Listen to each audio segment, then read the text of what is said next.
માળિયાડીના બ્રહ્મ સમાજના 17 વર્ષીય વિદ્યાર્થીનો ગોંડલની ધોળકિયા શાળા હોસ્ટેલ મેનેજમેન્ટની બેદરકારીને લઈને મૃત્યુ પામ્યો હતો। 4 દિવસ પછી મેનેજમેન્ટે વાલીને સાંત્વના આપવાના બદલે ફરક્યા પણ નહીં। આવા સંચાલકો સામે પગલાં લેવા માંગ કરાઈ છે।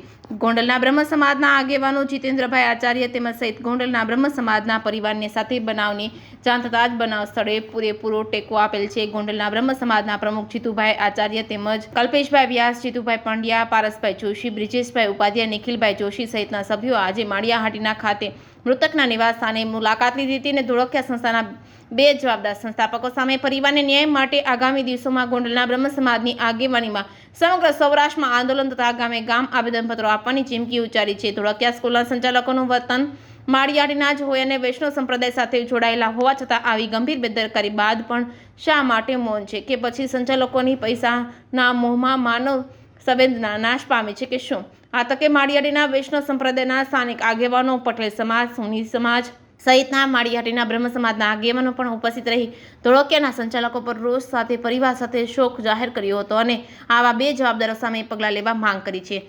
જે કેસની ગુજરાતી સાથે પ્રતાપ સિસોદિયા, માળિયાહાટીના। મારું નામ જીતેન્દ્ર આચાર્ય, ગોંડલ શહેર તાલુકા સમસ્ત સમાજનો પ્રમુખ છું।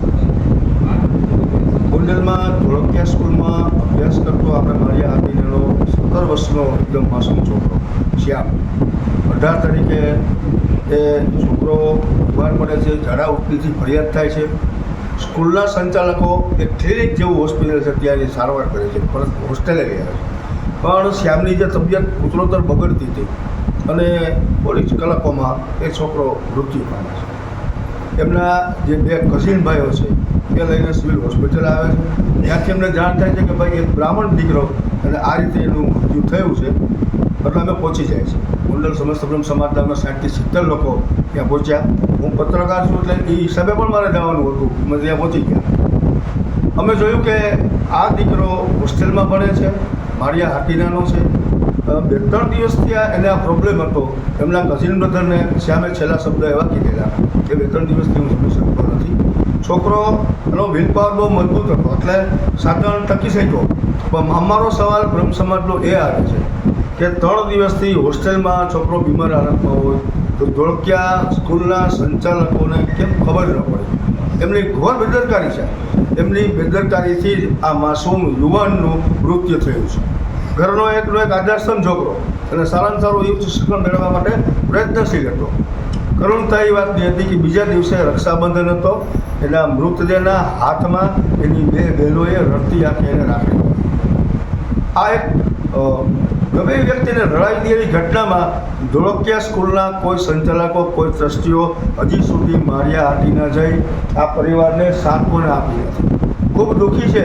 એનું કારણ છે કે એક દીકરો એમને ગુમાવ્યો છે, 2 બહેનો જુવાન હજી ઘરમાં છે, એમનો આધારસ્તંભ હતો, એમને ગુમાવ્યો છે।